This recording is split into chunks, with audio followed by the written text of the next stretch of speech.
e no Leite com Café, aqui na Casa do Jornal do Comércio, na Expo Inter. E um toque aí para quem quiser visitar a feira até este domingo, dia 3, tem a chance. A gente vai trazer aqui, por isso que a Jane está com a gente aqui nesse café, um tema de primeira grandeza, prioridade e que as pessoas têm que estar muito atentas, que é a reforma da Previdência, o impacto que isso vai ter na vida, tanto de quem está na cidade, trabalhador, empresário, quem contribui, como para quem está no campo, que é o nosso, digamos, nosso público aqui mais direto, trabalhador, empresário rural, que seja. Jane, vamos assim, só para dar uma situada e colocar os conceitos. O que a reforma pode mudar na vida no geral, né, de quem pensa um dia em se aposentar? Bom, a primeira coisa fundamental a trazer aqui é que a reforma mexe basicamente em benefícios. Ela praticamente não se preocupa no custeio, nas contribuições. A reforma muda principalmente a aposentadoria das pessoas. Tem mudança em outros benefícios também, mas o foco principal é a aposentadoria. Os trabalhadores urbanos se aposentam de duas formas. Por tempo de contribuição, 30 anos a mulher, 35 anos o homem, e por idade, 60 anos a mulher, 65 anos o homem, exigindo 15 anos de contribuição nesse caso. Isso muda radicalmente, passa a ser 62 anos de idade para mulheres, 65 anos o homem e 25 anos de contribuição. Aquelas duas aposentadorias se transformam numa só. No meio rural, os trabalhadores, quer sejam empregados ou agricultores familiares, se aposentam com 60 anos o homem e 55 anos a mulher. Os empresários e empregadores rurais já é a regra normal, 65-60 ou 35 e 30, aquela regra normal dos urbanos. Bom, o que muda nesse caso? Para os trabalhadores rurais, agricultores familiares, a idade passa a ser 57 para a mulher e mantém 60 para o homem e 15 anos de contribuição. Só que a contribuição, hoje, eles se aposentam comprovando a atividade rural. A contribuição é sobre a produção comercializada.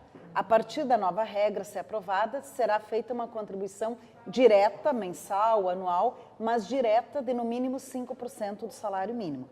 Como é na cidade? Como na verdade, como é hoje, isso, como é tá. hoje com o microempreendedor individual, dona de casa, que pagam 5% do salário mínimo. Tá. E para os empregados rurais, aqui já vai uma grande crítica, porque os empregados rurais e agricultores familiares fazem as mesmas coisas, só que um tem empregador e o outro trabalha por conta própria. O tipo de trabalho é o mesmo. E aqui vai uma crítica, porque os empregados rurais vão se aposentar aos 62 anos a mulher e 65 anos o homem.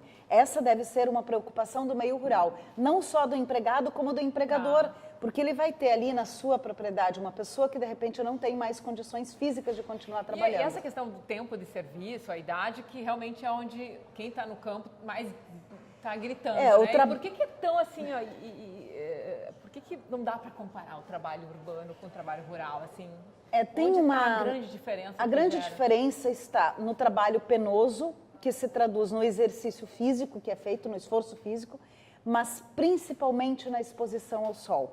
É esse o ponto mais grave. Porque assim, vamos não tem jornada, né? Exatamente. Dizer, não tem jornada, eu ia dizer assim, isso. Você não tem escolha. Não tem períodos do ano que a pessoa vai trabalhar 12 horas. Tem períodos que talvez não trabalhe nem 4, 5 horas. É meio difícil. A maioria das atividades, assim, envolve o dia todo. Mas tem períodos no ano que ela trabalha muito tempo. Tipo assim, quem tem vaca de leite. O ano inteiro, domingo a domingo. Não tem domingo. Ela diz, hoje eu não vou trabalhar. Domingo a domingo. Então, esse trabalho penoso da atividade rural é que justifica a aposentadoria com idade reduzida. Do outro lado, a questão da contribuição vem sendo também um ponto bastante debatido, e aqui também vai uma crítica de que o governo usa como motivo para a reforma o déficit da Previdência, que se gasta mais do que se arrecada. Sim. Só que ele vem constantemente abrindo mão da arrecadação.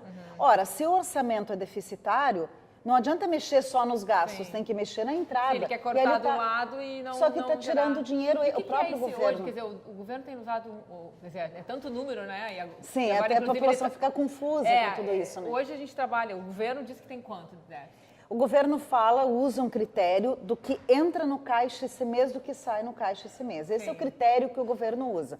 E no ano de 2016 teriam faltado 152 bilhões de reais. Porque ele calcula o que é do sistema, que seria, digamos, só da Previdência, né? As diretas, as contribuições diretas. A Previdência Social, o INSS, que as pessoas exatamente. Se conectam mais. Mas o problema é que tem o sistema de seguridade social que né? nos últimos 10 anos Se feita a contabilidade do jeito que manda a Constituição, teriam sobrado 600 bilhões de reais.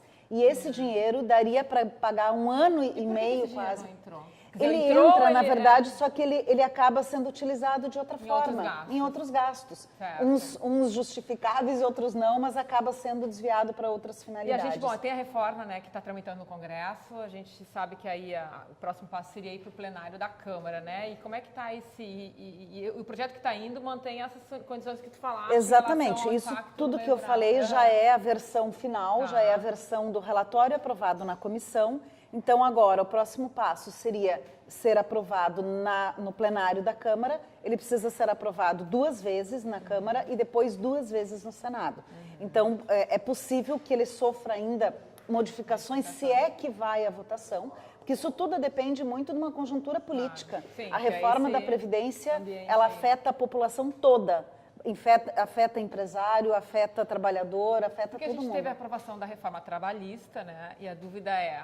O cara que vota na trabalhista vai também votar a favor da Previdência? Que leitura vocês estão fazendo, assim, essa leitura, né, o Congresso agora? Então, assim, primeiro que a trabalhista, ela precisava apenas de maioria simples. Sim, porque reformava itens, né? Apesar que havia contrariedade, né? É a maioria, na verdade, 50 mais 1, 50% mais 1 dos votos. Né, com a legislação, que na verdade não seria só por uma lei ordinária, por mudança ordinária. Sim, mas a trabalhista só por ordinária. Sim. E já a Previdência, mexer no principal que o governo quer mexer, que a idade precisa alterar a Constituição. Não tem jeito. São 2 votações na Câmara e 3/5 aumenta, isso, aumenta o quórum de aprovação, e ali que está o ponto-chave do governo.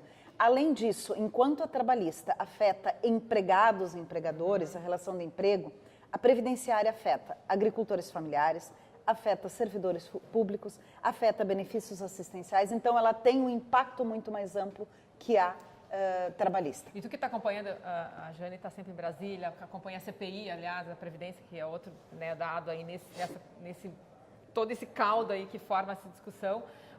Dá tempo até o final do ano? O que vocês acham, considerando que tem aí meta fiscal na pauta, tem questão, né, a CPI vem contribuindo no sentido de trazer à tona mais informações, como, por exemplo, a dívida para com o INSS, que, segundo a Procuradoria da Fazenda Nacional, passa de 1 trilhão. E quem deve para o INSS? Quem é que Bom, tem empresas que devem, que são empresas falidas, VASP, Transbrasil, Varig, mas tem empresas sadias, pelo menos aparentemente. Ativa, Bradesco, JBS, isso não é segredo porque está lá divulgado na CPI. Tem grandes universidades, redes de educação, prefeituras e assim por diante. Aliás, uma coisa que chama atenção é justamente o governo abriu mão de parte da receita que poderia arrecadar dos municípios, já para conseguir voto de apoio à reforma, e não, em vez de ele se...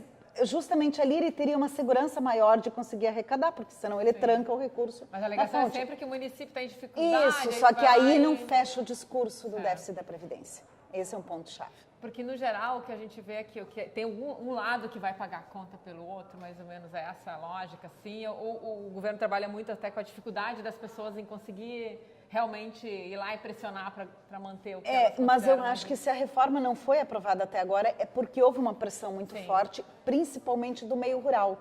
O setor da agricultura familiar, que é um dos grandes afetados, conseguiu fazer essa mobilização e mostrar para os deputados a importância da Previdência, não só para os agricultores familiares, como para os municípios pequenos.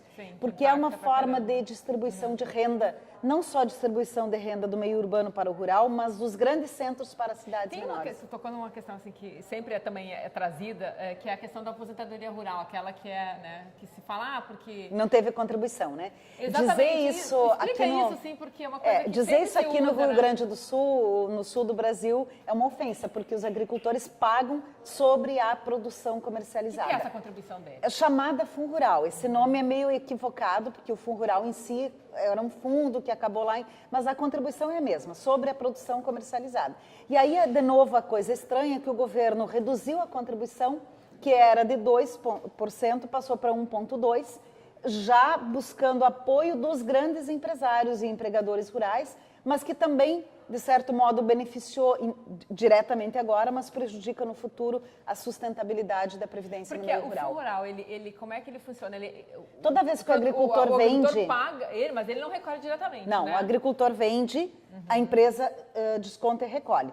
Ele só paga a cerealista, a cooperativa que compra tipo soja, o trigo. Que vai processar o frango, que vai depois isso. comercializar o grão, tá? Tem uma hipótese que ele que paga, que quando ele vende para outro produtor ou quando ele vende para consumidor final, o que não chega a 1% das situações. Tipo assim, ele vem aqui e vende aqui para na feira familiar, da agricultura familiar, tá. exatamente. Tá, e aí, ele, na verdade, quem recolhe seria a grande empresa, no caso da... Isso, quem desconta e recolhe. Tá. Aqui tem um furo, tá?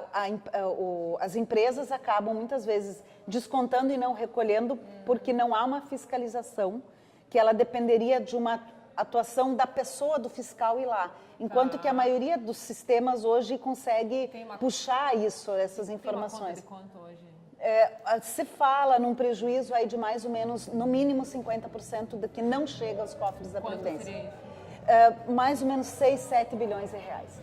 Caramba, é muito dinheiro que não entra, é déficit que é colocado como problema. Jane, eu acho que a gente aqui, na verdade, trouxe alguns elementos. Acho que a dica é busquem informação, tentem entender o que está acontecendo e, afinal, né, acho que é um tema que representa o futuro do país. Obrigada por ter vindo aqui. Disponha. E o Leite com Café fica por aqui.